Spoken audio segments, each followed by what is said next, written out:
Good afternoon. My name is Heather Sam, and today I will be discussing SBIRT. SBIRT is an acronym for Screening, Brief Intervention, and Referral to Treatment, which is an evidence-based practice that is used to identify the risk level of substance abuse and alcohol abusing clients. It is consisted of three components, which I briefly previously mentioned, which is screening, brief intervention, and referral for treatment. Screening. Clients are screened using a three-question screening tool, which is known as the National Institute of Alcohol Abuse and Alcoholism.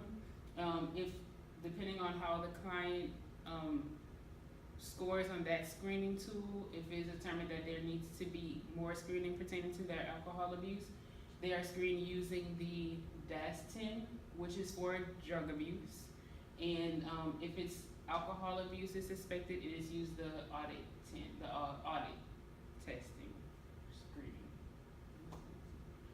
Brief intervention takes place after screening, and that is usually short and brief, which is directed by the client mostly. You use open-ended questions in the brief intervention so that you can kind of get a better view of the client and how they view their substance abuse or alcoholism. It can take up to 5 minutes, but it can also take up to 30 minutes, just depending on how long it takes for the client to open up. And it may even warrant a follow-up. Brief intervention. Motivational interviewing is used during brief intervention. It's used because it places the client in control of their own life and how they view their substance abuse problem. It consists of 5 stages. The first stage is pre-contemplation. During this stage, the client is unaware of their problem, which means they genuinely don't believe that there is a problem. In order for the practitioner to help the client realize that their usage is a problem, you use open-ended questions, and you also ask them, does anybody else in their family view their alcohol use or substance abuse as a problem, and how does that make them feel? The next stage is contemplation. During contemplation, this is when the client starts to realize that there is a problem and that they want to get help. The next stage, which is preparation. This is when the client starts to plan out the changes and starts to understand that maybe they need to do something as in not necessarily cutting their drinking or their substance abuse down completely, but maybe kind of minimizing their usage. Action is when they actually start to put those steps into action. And maintenance is when they are when they have changed the behavior and how they're going to maintain that. This also takes place during brief intervention. It's a phase where you kind of negotiate with the client, and when you do this, you raise the subject, which is in each step you are supposed to ask the client for permission to discuss. By asking the client permission to discuss their usage, you are giving them the opportunity of making that decision of whether they are ready to discuss it or not, and not necessarily forcing them into doing that. After asking permission to discuss the subject, it's always a good idea to discuss the pros and cons with the client. By discussing the pros, you always ask the client, what does their drinking or substance abuse do to help them? How does it make them feel? By doing this, you're letting them know that their usage isn't completely shamed on. And by asking them the cons, you're making them aware of what bad reactions they have from their usage. Once you do that, it's always good for you to summarize. And by summarizing, you're letting them know the good and the bad, and hoping that the bad outweighs the good so that it can foster a change in behavior. Providing feedback is part of that as well. When you provide feedback, again, you have to ask for permission. That way you let the client know that they're guiding the discussion. By doing that, you discuss the screening scores, and you make them aware of what they scored and what needs to be changed. And hopefully you evoked whether it's a positive reaction or a negative reaction, either way you discuss it after. The next stage is building readiness to change. Always ask permission to see if they're ready to explore readiness to change. If they are, then you continue. If not, then you go back and you discuss the screening scores from the previous scales. You always reinforce the positives with something which is known as a readiness ruler. The readiness ruler is basically a scale which asks the client on a scale from 1 to 10, how ready are they for change, with 10 being extremely ready and 0 being not ready at all. For example, say a client says they're a 6, you always give them positive reinforcement and say, okay, why is it not a 2 or 3 instead of a 6? What's making it a 6? Once you've done that, you negotiate a plan for change. Once you negotiate the plan for change, you create an action plan. An action plan usually consists of the client saying, instead of drinking 6 beers in a day, I'll drop down to 4 in a day. Just kind of showing that it's a change that's going to take place, not all at once. You identify their strengths, and you also identify their support system and who's going to help them do that, or if they're going to do that on their own. And the prescription for change is basically just saying how long it's going to take, if there's going to be any type of follow-up, and how often that follow-up is going to be. And the client writes down those steps for themselves as well as for the client. Referral for treatment. If a client's substance abuse problem or alcoholism is too severe to do a plan, then the clinician should refer them over to treatment. The best way to refer a client over for treatment is to do it while they're in the office.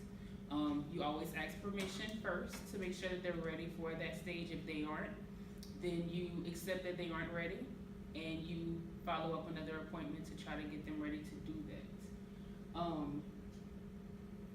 Next slide. Now this is a brief demonstration on the SBIRT intervention, and I'll let you guys watch that while I pass out some handouts for you before you guys leave.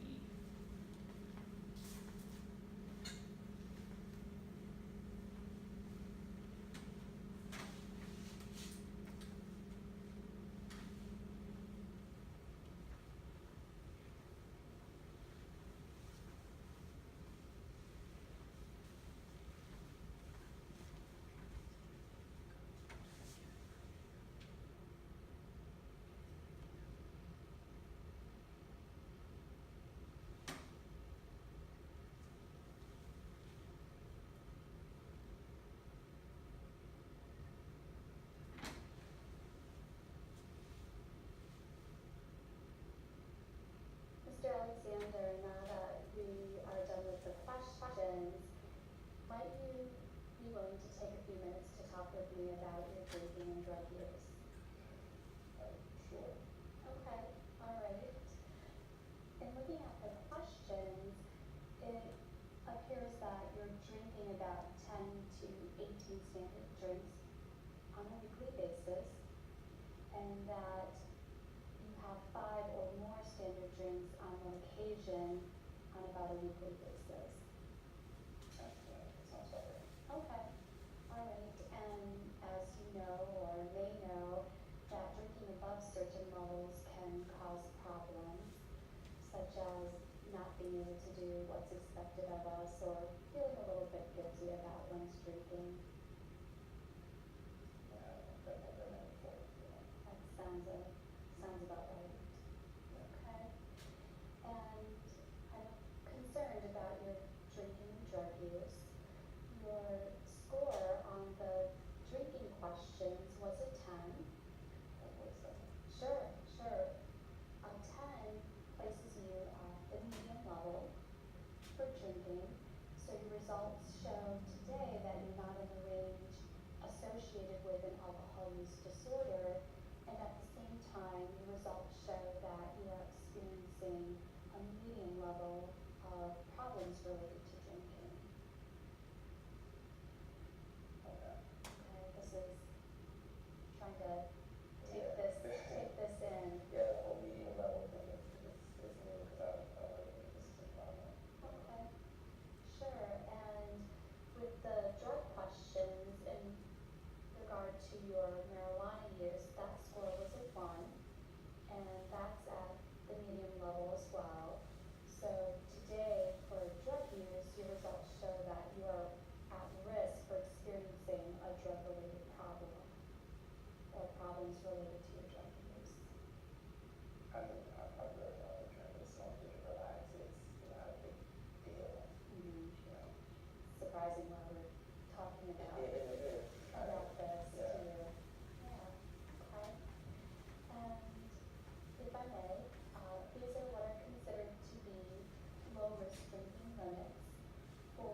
more than 4 standard drinks on any day, and no more than 14 standard drinks per week. Wow. Yeah, that's crazy. I've never seen anything like that before. Okay. These limits seem low to you. Yeah, they are. I mean, Mhm. 4 is not just gets me started at night, so. Right, and a lot of people have that same reaction, that these seem low. It's all new information. Okay. When we look at this ruler here, on a scale from 0 to 10, how important might it be to you to change something about your drinking? About 5. 5, Yeah. right in the middle? Yeah. Why 5 and not a lower number? I mean, I suppose there were a couple of things that have changed in the amount of people drinking. Maybe, Mhm. maybe find something else to relieve my stress. Okay. All right, put something else in your life in terms of relieving stress, finding ways to relax. Yeah. Okay. What's the next step for you then? Well, figuring out, I mean, I guess I never really paid attention to how much I was drinking at the time, so I guess I cut it back. Mhm. But does this also mean I can't, like, drink on the weekends or I have to, or? Well, it's certainly up to you. And what it means is that if you were to stay within these low-risk drinking limits, that you would be less likely to experience problems or further problems as a result of your drinking. Yeah. Alright. So you're wanting to, or you're thinking about ways in which to stay within these guidelines, Yeah. and it's important to you to find other ways to reduce your stress, to have other ways in your life to relax. Yeah. And it's really important too, because, my family has a lot of health issues, so staying within that range makes more sense to me. Mhm. You want to stay healthy, Yeah.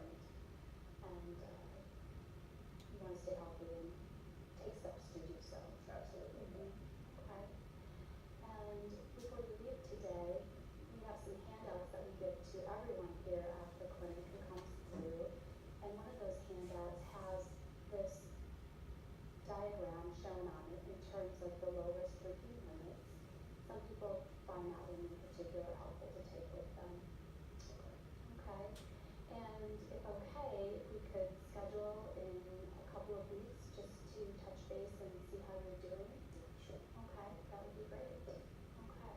Thank you very much for taking the time. Thank you, I appreciate it. Thank you. Okay, thank you all for your time, and if you have any questions, just feel free to ask. Thank you.